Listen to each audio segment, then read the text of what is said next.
Banyak di antara orang menganggap waktu itu tidak penting bagi dia.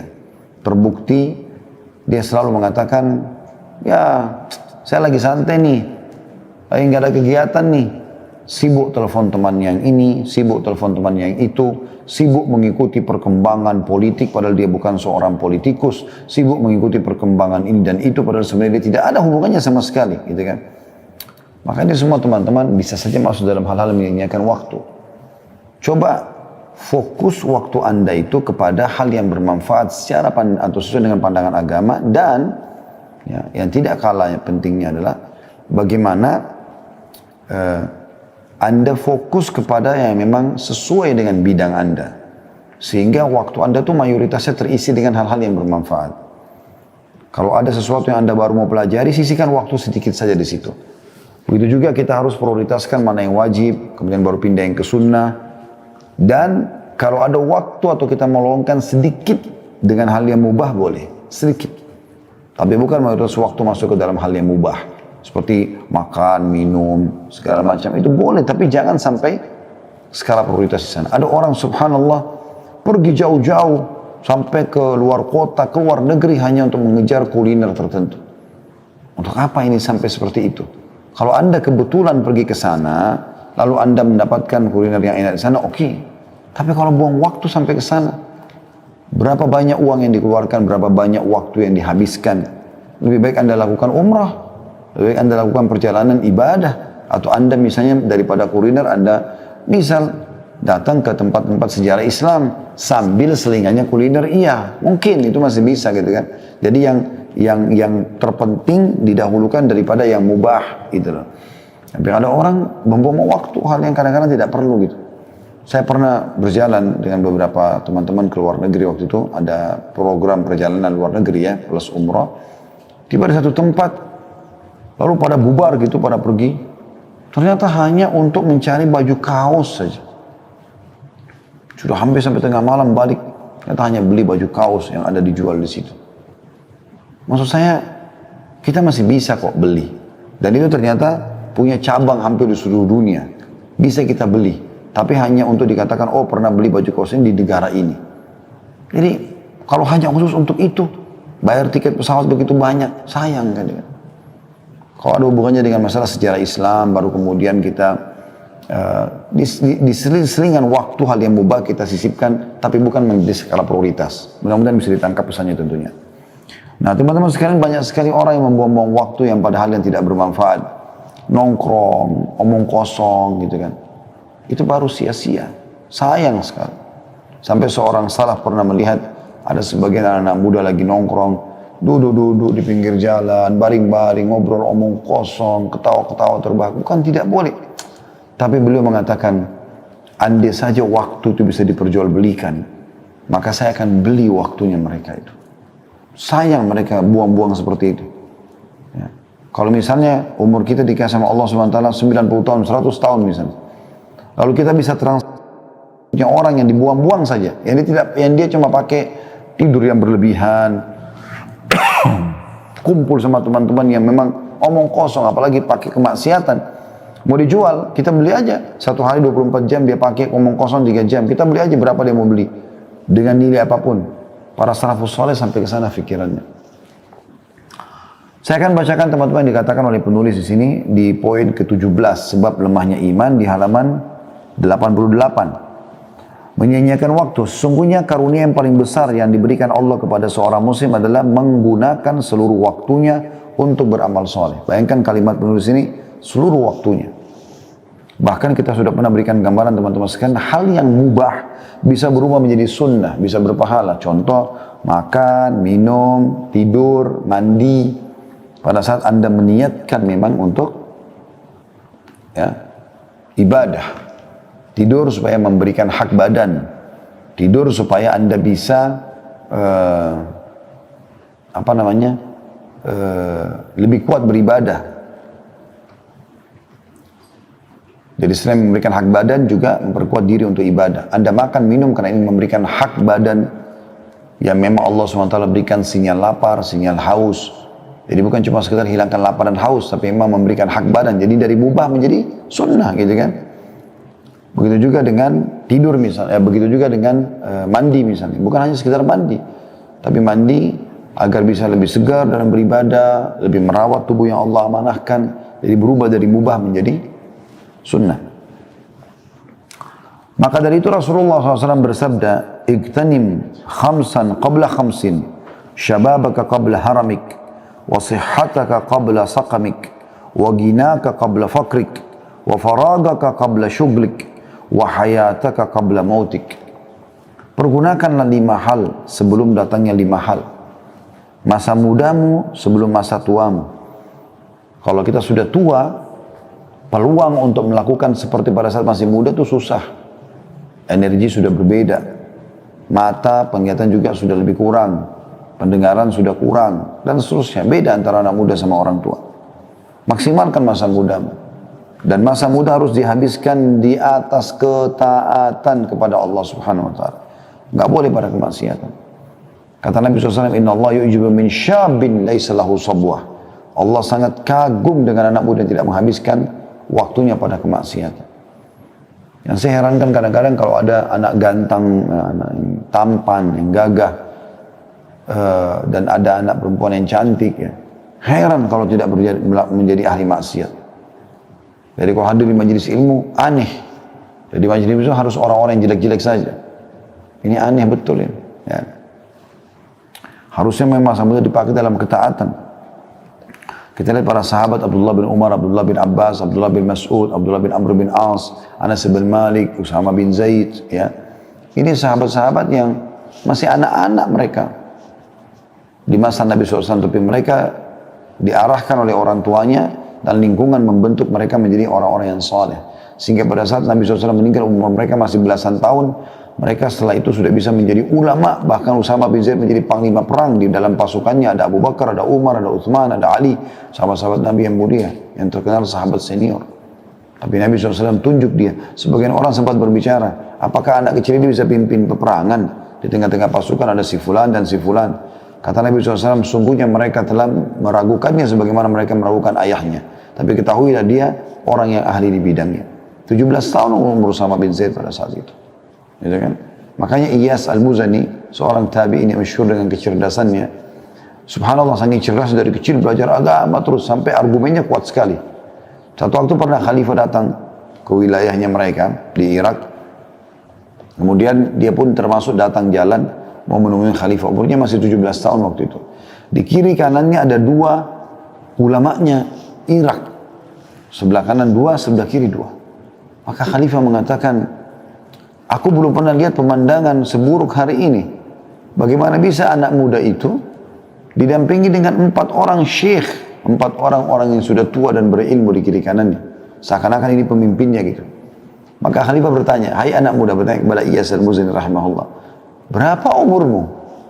Maka dia menjawab dengan ilmu. Dia mengatakan, "Umurku wahai Amir Mukminin sama dengan umurnya Usama bin Zaid." Ya, Usama bin Zaid sahabat Nabi tadi yang jadi panglima perang di zaman akhir hidup Nabi SAW, umurnya 17 tahun. Pada saat dia memimpin pasukan ditunjuk oleh Rasulullah SAW, dan di dalam pasukan ada Abu Bakar, ada Umar, ada Uthman, ada Ali. Maka akhirnya khalifah sadar ternyata anak ini bukan anak sembarangan. Anak muda, masa muda itu dipakai dalam kebaikan, ketaatan. Kalau kita pernah lost teman-teman sekalian di masa muda kita habis dalam kemaksiatan atau hal yang tidak berguna, jangan wariskan keburukan itu kepada anak-anak. Bentuk mereka menjadi generasi Rabbani, generasi yang kita jadikan sebagai penutup kesalahan kita di masa lalu. Supaya apa yang gagal kita di masa lalu, kita tidak boleh lagi menjerumuskan mereka pada kegagalan yang sama. Dan ada orang mewariskan masa buruknya, dia hamil di luar nikah, kemudian dia juga suruh anaknya, "Gak apa-apa kok ibu juga dulu begitu. Gak apa-apa Syarana, ayah juga dulu begitu." Jadi dia biarkan anaknya sama dengan dia, na'udzubillah. Yang kedua, masa sehatmu sebelum sakitmu. Selama Anda masih sehat, jaga teman-teman sekalian. Pakai dalam ketaatan. Nah kalau sudah sakit, susah. Udah nggak bisa buat apa-apa.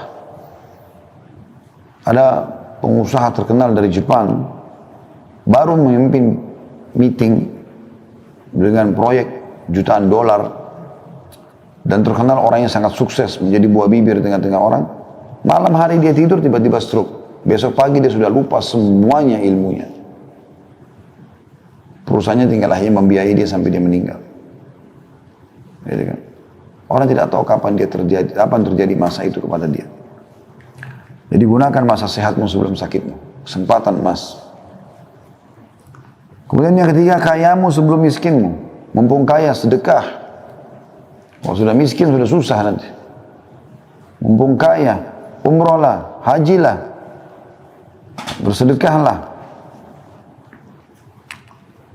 Itu yang ketiga. Yang keempat, waktu luangmu sebelum sibukmu. Jadi kalau pas ada waktu kosong, pakai dengan hal yang baik, hal yang positif. Kalau hal yang mubah masih boleh, tapi kalau sudah masuk kepada hal yang haram, jangan. Tapi kesempatan emas, mumpung lowong, pakai untuk hal-hal yang bermanfaat. Dan yang terakhir, yang kelima adalah hidupmu sebelum matimu. Orang kalau sudah mati terputus amalnya, kecuali sebagian kecil. Mungkin bisa terjadi, ya, kalau dia sudah mempersiapkan amal jariah misalnya buat dia, dan seterusnya. Ya. Jadi ada seseorang di Yaman, kaya raya, miliarder. Dia orang yang baik sebenarnya. Tapi dia selama ini selalu sibuk mengembangkan usahanya terus. Satu waktu, ini yang membuat dia sadar, sampai diangkat kisahnya itu kisah tentang 2 kilo atau sekilo anggur. Penyebab dia sadar.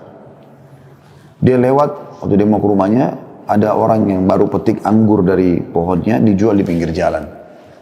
Dia lihat, buah ini ranum, kelihatannya segar sekali, dia beli. Sekilo atau 2 kilo kalau saya salah ingat, sekitar begitu.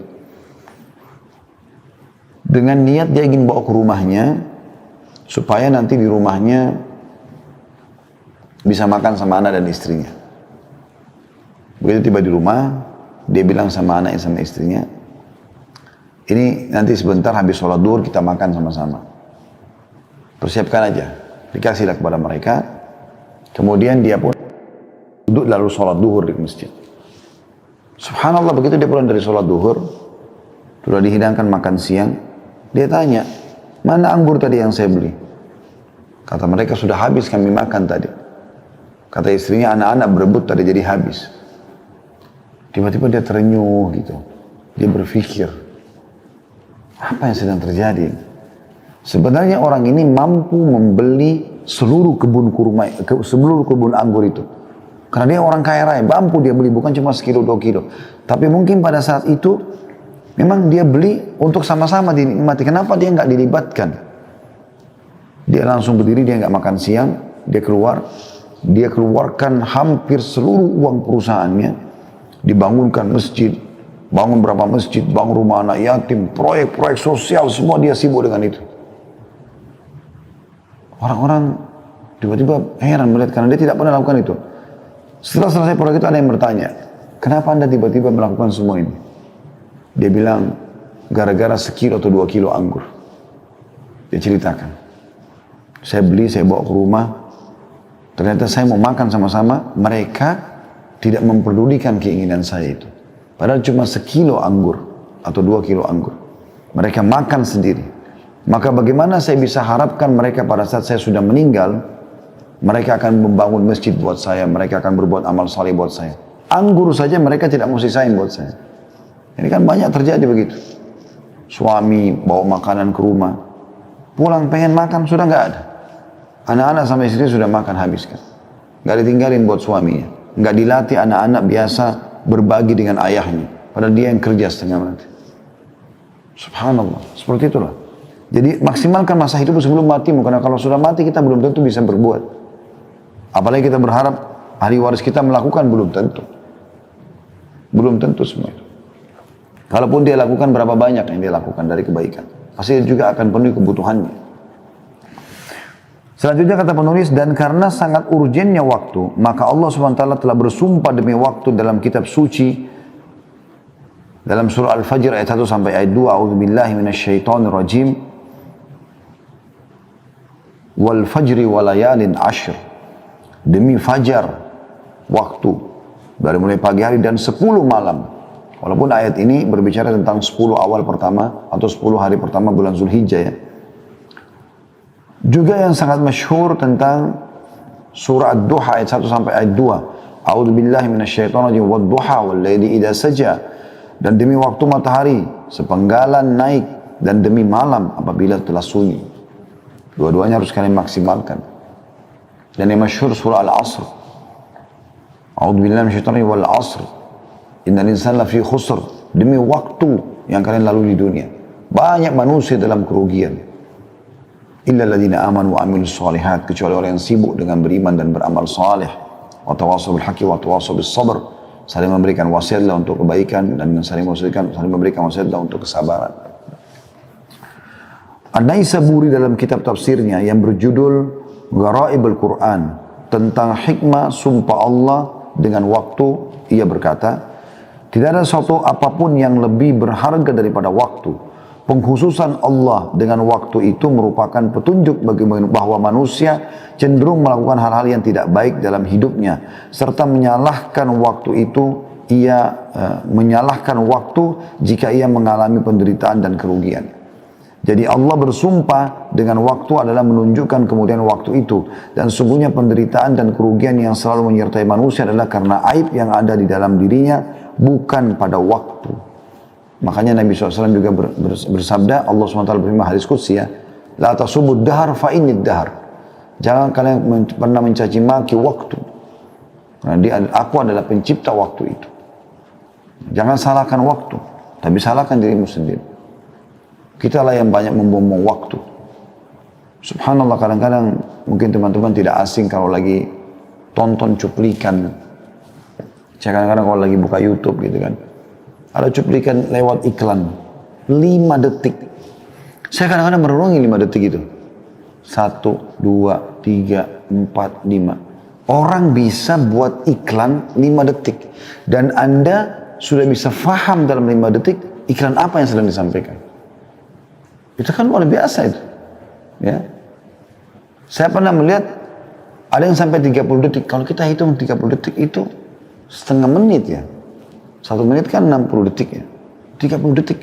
Itu lama rasanya kita nunggu untuk melanjutkan cuplikan yang akan kita lihat setelahnya. Itu saya ambil pikiran, saya ambil sebuah poin, oh subhanallah.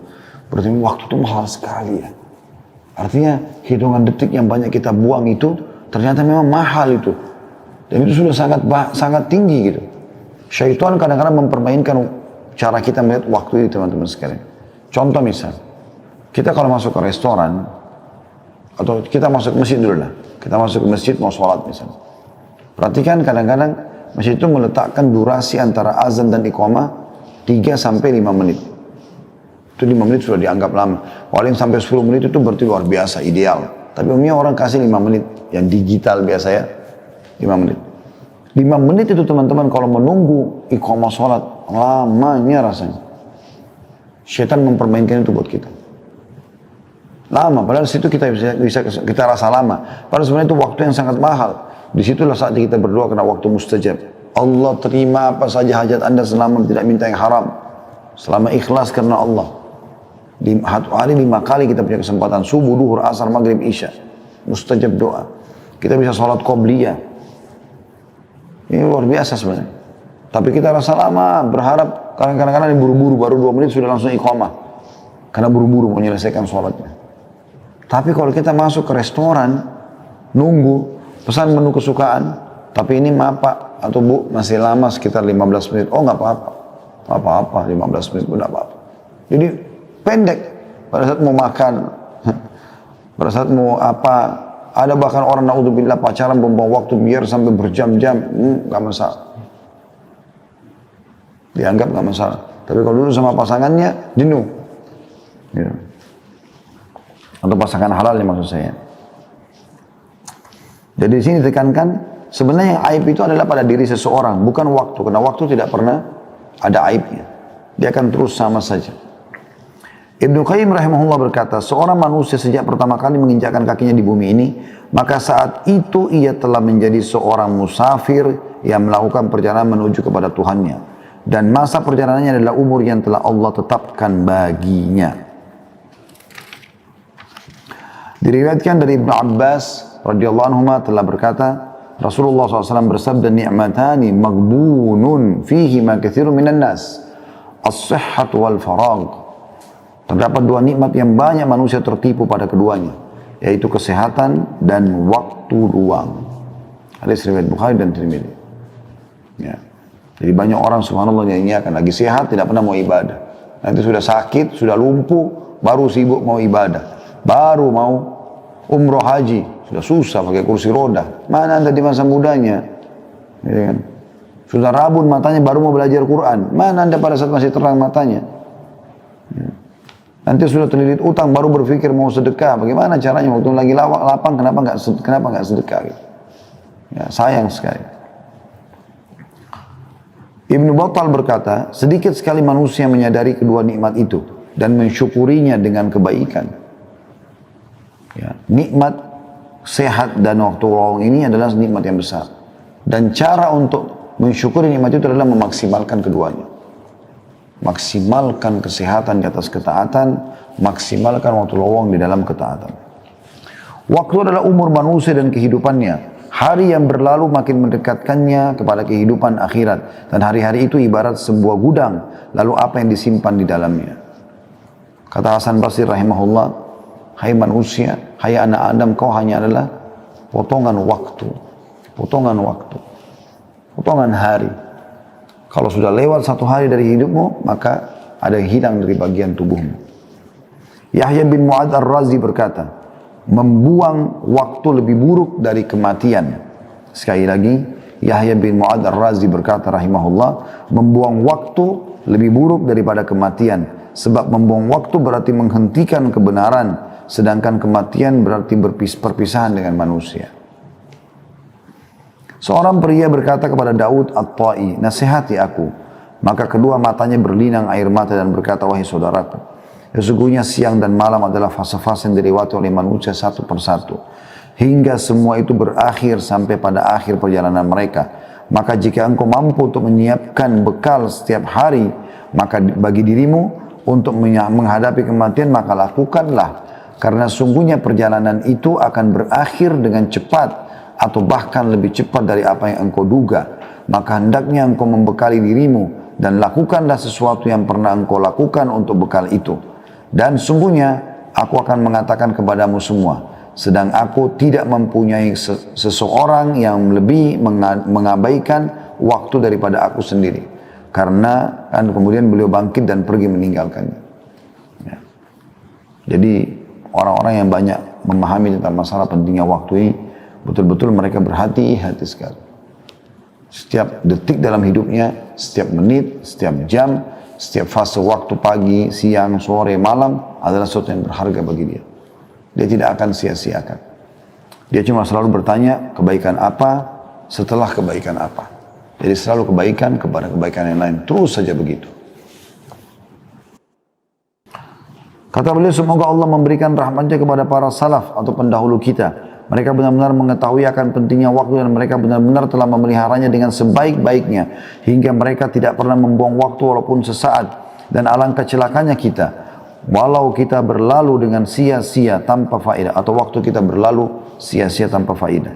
Kematian selalu datang menimpa orang-orang yang berada di sekitar kita secara tiba-tiba. Akan tapi semua itu tidak menjadi pelajaran dan peringatan bagi kita. Bahkan yang terjadi adalah penyanyian terhadap waktu dan sikap selalu tanda kutip menunda-nunda dan terus menunda. Celakalah, kemudian aduhai, betapa waktu-waktu berlalu dan tidak akan pernah kembali. Lalu apa yang telah kita simpan di dalamnya dan bagaimana kita telah menyanyiakannya. Pernah Hasan Basri rahimahullah jalan dengan seorang anak muda, ngantar jenazah. Pas lagi antar jenazah, karena dia seorang ulama, orang perhatikan apa yang dia lakukan. Dia sambil berzikir, subhanallah, alhamdulillah, la ilaha illallah, Allah akbar, terus berzikir. Tapi hanya dia sendiri yang mengucapkan. Rupanya ada satu anak muda perhatikan itu. Dia bertanya, wahai imam, kalau imam itu kayak kita kiai, kenapa anda berzikir lagi antar jenazah? Maksudnya, apakah ini ada perintahnya, gitu kan? Bisa nggak jelaskan ke saya? Tapi dia mengatakan, kenapa anda berzikir? Kata Hasan Basri rahimahullah, diamlah wahai anak muda dan berzikirlah. Karena yang sedang kita antar ini sudah tidak bisa berzikir. Bayangkan, mereka ambil pelajaran dari jenazah itu yang sedang diantar. Tiba-tiba Hasan Basri berpikir, sekarang sudah mati, nggak bisa lagi berzikir. Andai dia dikasih kesempatan hidup, dia akan berzikir. Maka sekarang kita mumpung hidup berzikir loh. Seperti itu. Allah berfirman tentang bagaimana penyesalan orang yang menyia-nyiakan waktunya. Nanti pada hari kiamat mereka menyesal. Dalam surah Az-Zumar ayat 56 yang bunyinya A'udzubillahi minasyaitonirrajim. An taqula nafsun ya hasrata ala ma farrattu fi jambillahi wa in kuntu laminas sakhirin. Supaya jangan ada orang yang mengatakan amat besar penyesalanku atas kelalaianku dalam menunaikan kewajiban terhadap Allah. Sedangkan aku sesungguhnya termasuk orang-orang yang memperolok-olok agama Allah. Maksudnya menyesal kenapa dulu waktunya disia-siakan pada hal yang tidak bermanfaat. Makanya Ikrimah bin Abi Jahal radhiyallahu anhu, walaupun dia dulu benci sekali Islam bersama ayahnya Abu Jahal, tapi ayahnya meninggal dalam keadaan kufur. Dianya meninggal dalam keadaan Islam tentunya. Bahkan mati syahid radhiyallahu anhu. Setelah masuk Islam, dia baru menyadari. Setiap dia pegang Al-Quran, dia baca, sambil nangis dia mengatakan, ini perkataan Tuhanku yang aku sia-siakan selama ini. Ini perkataan Tuhanku yang aku sia-siakan selama ini. Sambil dia baca Al-Quran itu. Kata penulis, dan problem yang berakar di dalam dunia kebangkitan Islam adalah masalah waktu. Sangat banyak waktu terabaikan. Betapa banyak hari berlalu tanpa arti. Seseorang di antara mereka hidup selebor tidak terarah, penuh dengan kebimbangan, tidak ada pedoman. Sudah tentu yang demikian akan menghasilkan kerugian besar bagi dirinya. Ibnul Jauzi berkata, aku melihat kebanyakan manusia umumnya melewati waktu mereka dengan cara yang aneh. Jika datang malam, maka mereka menghabiskan waktu untuk obrolan kosong yang tidak berguna, atau membaca buku komik dan cerita murahan. Sedangkan jika datang waktu siang, maka mereka tidur atau menghabiskan waktunya atau duduk-duduk di pasar saja. Semoga Allah memberikan rahmatnya kepadamu wahai Ibnul Jauzi yang telah menasihati tadi kita. Karena demi Allah kata penulis, seakan-akan engkau menggambarkan keadaan kami saat ini dengan ucapanmu itu. Seakan-akan engkau hidup di tengah-tengah kami dan engkau melihat keadaan kami. Benar-benar satu orang bernilai 1000 dan 1000 bernilai seterumpa. Saya sangat prihatin terhadap sikap sebagian orang konsisten atau yang istiqomah, yaitu mereka yang telah menyia-nyiakan waktunya hingga hilangnya umur mereka. Berkumpul-kumpul hampir rutin setiap hari. Mereka tidak mengambil faedah sedikit pun darinya. Walaupun hal itu tidak membahayakan mereka. Tapi perbuatan yang mereka lakukan itu sama sekali tidak mendatangkan manfaat apapun. Bahkan terkadang mereka menertawakan diri mereka sendiri. Di mana mereka berkumpul lalu seorang di antara mereka berkata, mari kita pergunakan kesempatan ini untuk membaca buku atau mendiskusikan masalah ini. Namun tak lama kemudian mereka akan asyik kembali pada keadaan mereka yang pertama, yaitu membicarakan orang lain, memperolok-olok orang lain. Lalu setelah itu mereka menganggap bahwa mereka telah mempergunakan waktu mereka dengan baik. Mereka itu bagikan kusir tanpa unta dalam kurung yang ia tunggangi. Jadi banyak orang yang seperti itu keadaannya. Bagaimana mereka menyia-nyiakan waktu pada hal-hal yang kosong. Makanya teman-teman, saya sarankan kalau lagi duduk-duduk sama teman-teman umumnya, teman-teman Anda tentunya ya, Anda kumpul-kumpul laki-laki sama laki-laki, perempuan sama perempuan, ingat, kalau kita lagi kumpul, siapa yang pertama melempar menu pembicaraan, maka itulah akan menjadi buah bibir di situ. Usahakan Anda sudah paham agama supaya waktu tidak sia-sia, pada saat lagi ada pembicaraan, ya, atau akan dimulai pembicaraan, Anda coba mulai pembicaraan positif supaya itu menjadi menu. Karena pembicaraan itu seperti menu makanan ya. Apa yang dihidangkan maka orang akan incipin itulah. Jadi jangan biarkan ada orang fasik atau perempuan fasika yang mulai melempar pembicaraan. Karena kalau mereka memulainya akan menjadi konsumsian nanti. Ada yang ceritakan tentang enaknya, asyiknya perzinahannya, asyiknya minum mabuknya, asyiknya narkotikanya dan segala macam. Akan menjadi pembicaraan dan akan bisa mempengaruhi orang di sekitar situ. Tapi kalau Anda mulai berbicara, oh kemarin itu ada ceramah, ada kisah tentang ini, ada ayat begini, ada hadis begini, akan jadi pembicaraan nanti. Kalau mereka belum paham, mereka akan bertanya kepada Anda dan mulailah terbuka pembicaraan. Saya berapa kali buat majelis begitu ya. Bahkan pernah di Masjid Haram Mekah, waktu itu lagi Ramadan, 10 terakhir Ramadan, banyak teman-teman lagi itikaf, saya kumpul sama mereka. Kemudian tiba-tiba saja pada saat lagi duduk, saya coba gitu kan, melemparkan beberapa perkataan atau pernyataan yang mungkin bisa membuka pintu diskusi. Alhamdulillah, terbukalah. Jadi bertanya, jadi hidup suasana itu. Dibandingkan kalau kita tidak coba melemparkan informasi-informasi positif seperti ini. Sedangkan sebagian lain, kata penulis selanjutnya, duduk di dalam rumahnya untuk membaca beberapa halaman dari sebuah buku, kemudian ia keluar untuk menemui orang lain. Seakan-akan ia adalah Ibnu Aqil atau seorang ulama yang masyhur ya. Ketahuilah bahwa sedikit perbuatan kebaikan yang dilakukan dengan penuh konsisten serta terus-menerus adalah lebih baik daripada banyak kebaikan yang dilakukan dengan tersendat-sendat.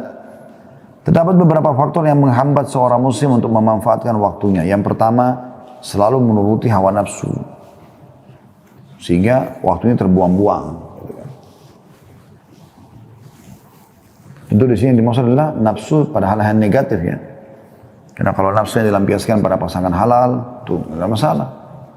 Ya, atau mengurus sesuatu yang nanti ada manfaatnya dengan kedekatannya kepada Allah SWT. Karena Nabi SAW mengatakan itu. Tidak akan dianggap sia-sia seseorang yang sibuk mengurus alat-alat perangnya, hewan tunggangannya ya untuk berjihad, dan juga bercandanya suami istri untuk menghibur satu sama yang lain. Nah, itu halal gitu kan. Yang kedua, banyak angan-angan, berangan-angan kosong. Kita boleh punya angan-angan positif. Ya.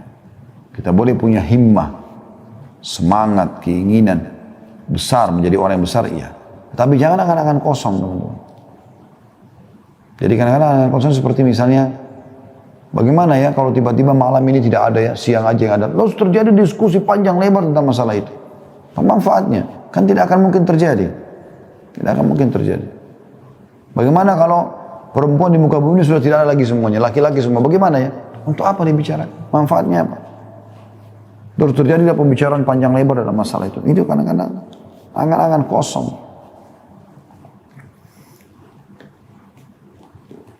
Kemudian yang ketiga, hati yang hampa. Hati yang hampa ini maksudnya adalah hati yang kosong dari ilmu, dari iman, ya. Isinya hanya duniawi saja. Tiga hal ini yang beliau sebutkan lalu mengatakan, dan terdapat beberapa faktor yang dapat membantu seorang untuk memanfaatkan waktunya, antara lain mengetahui pentingnya waktu, kayak kita bahas sekarang ini. Yang kedua, bersikap zuhud terhadap kehidupan duniawi, selalu menyadari dan menanamkan dalam dirinya ada kehidupan akhirat, dunia hanya kita lewati. Sehebat apapun Anda jaga kesehatan, setampan dan secantik apapun paras wajah Anda, ya, setinggi apapun titel pendidikan, sebanyak apapun harta Anda kumpulkan, Anda akan mati. Kita semua calon mayit, dibungkus kain kafan, semua akan ditinggalkan. Dan hanya jadi kenangan, oh itu sepatunya dia, oh itu bajunya dia, oh itu rumahnya dia, oh itu istrinya dia, oh itu suaminya dia, itu anaknya dia. Dan Anda hanya dikenang beberapa hari. Saya pernah kasih contoh rasional itu ya. Kalau kita telusuri ke atas kita, ayah mungkin kita masih kenal, kakek mungkin sebagian kita masih kenal, sebagian bukan semua. Ayahnya kakek, saya yakin kita sudah tidak kenal. Mungkin kita tidak tahu dia nikah sama siapapun, kita tidak tahu berapa anaknya. Jarang orang tahu. Apalagi kalau kita sudah bicara kakeknya kakek. Lebih jauh lagi. Artinya, generasi yang akan mengenang Anda yang terdekat saja. Selebihnya sudah tidak diingat lagi. Makanya ada pepatah mengatakan, sesungguhnya manusia itu mati dan tidak mati tulisannya. Atau tidak mati amal solehnya. Iya, itu benar. Amal jariahnya, itu benar. Maka tinggalkan pada saat kita meninggal, teman-teman, sesuatu yang terus membuat kita panen pada saat kita sudah meninggal. Itu yang kedua. Yang pertama tadi mengetahui pentingnya waktu, yang kedua bersikap zuhud terhadap kehidupan dunia, yang ketiga ingat akan mati. Jadi kita pasti akan meninggal dunia. Yang keempat, takut kepada Allah. Jangan sampai melanggar hukum-hukumnya karena hukumannya berat. Yang kelima, selalu berdoa agar diistiqomahkan. Seperti doa yang masyhur yang Nabi SAW ajarkan kepada sahabatnya Mu'adz bin Jabal radhiyallahu anhu. Pada saat lagi boncengan di satu tunggangan, lalu Nabi SAW mengatakan, hai Mu'adz, demi Allah aku mencintaimu. Maka aku ingatkan, jangan pernah kau meninggalkan selepas sholat 5 waktu. Allahumma inni ala dzikrika wa syukrika wa husni ibadatik. Ya Allah, tolonglah aku agar selalu ya, berzikir kepadamu, bersyukur kepadamu, dan juga memperindah ibadah untukmu. Selanjutnya yang keenam, menumbuhkan kemauan tinggi. Maksudnya untuk menjadi orang yang baik. Yang ketujuh, mengetahui akibat buruk pengangguran. Kata Umar bin Khattab radhiyallahu anhu, kadang-kadang saya lewat atau ada orang lewat di depan saya kagum dengan tampan dan penampilannya. Tapi pada saat saya tanya, dikatakan dia pengangguran, maka jatuh dari mataku. Pernah juga ada orang duduk-duduk di masjid, Oleh Umar bin Khattab dilihat ini orang dulu ditanya sama Umar, kenapa kalian di sini? Mereka bilang kami sedang menunggu rezeki Allah. Kata Umar sambil menghardik mereka, keluarlah dari masjid. Carilah karunia Allah, karena belum pernah Allah catatkan akan turun hujan emas dan perak dari langit. Itu yang ke-7, mengetahui akibat buruk pengangguran. Yang ke-8, membuat jadwal yang variatif untuk menghabiskan waktu. Dari positif ke positif. Dari sini ke sana. Jam sekian sampai jam sekian. Kita tahu. Kalau perlu kita hitung per detiknya. Yang ke-9, mengetahui keutamaan nilai masa muda. Karena kita kalau tahu ternyata kalau masa muda kita sehat segala macam, kita lebih kuat lah. Teman-teman yang sudah tua mungkin mengetahui masalah itu. Bahkan pepatah bahasa Arab mengatakan, laita syababu ya'udu yauman. Coba seandainya masa muda bisa kembali sehari saja. Sehebat apapun Anda menyembunyikan keriput-keriput wajah Anda, tubuh Anda, kalau masa tua datang pasti akan seperti itu. Sampai sebagian ulama mengatakan datangnya generasi kalau orang sudah punya anak, makin banyak anaknya dan makin tumbuh besar anaknya bertanda-tanda kematian dia. Karena sudah ada generasi yang akan menggantikan dia. Yang ke-10, mengetahui teknik bagaimana orang-orang soleh memanfaatkan waktu mereka. Ini dengan cara banyak membaca kisah orang-orang soleh. Makanya teman-teman kita membedah tablik akbar, serial tentang sahabat sampai 40 lebih episode. Ya insya Allah Allah teruskan, lanjutkan kita bedah sampai 4 jilid buku serial sahabat. Kita juga akan masuk insya Allah nanti ke serial sahabiat. Kita akan masuk ke 25 kisah Nabi dan Rasul dan seterusnya. Kata penulis sebagai penutup, maka berhati-hatilah wahai saudaraku yang konsisten untuk tidak membuang waktumu dengan sia-sia hingga engkau kehilangan kebahagiaan hidup di akhirat. Dan hendaknya engkau selalu ingat tentang sesuatu yang telah engkau lakukan untuk agama dan untukmu. Ya. Dan jadikanlah Allah dan kehidupan akhirat sebagai perhatian dan tujuanmu. Kalau Anda biasa, subhanallah, biasa memaksimalkan waktu, Allah subhanahu wa ta'ala akan memberkahi waktu Anda itu. Saya kasih contoh misal, tentu ini bukan karena sayanya, tapi saya kasih contoh apa yang terjadi saja. Saya pernah subhanallah di salah satu tahun-tahun yang lalu, mungkin sekitar 4-5 tahun yang lalu, waktu itu musim haji saya nggak haji gitu.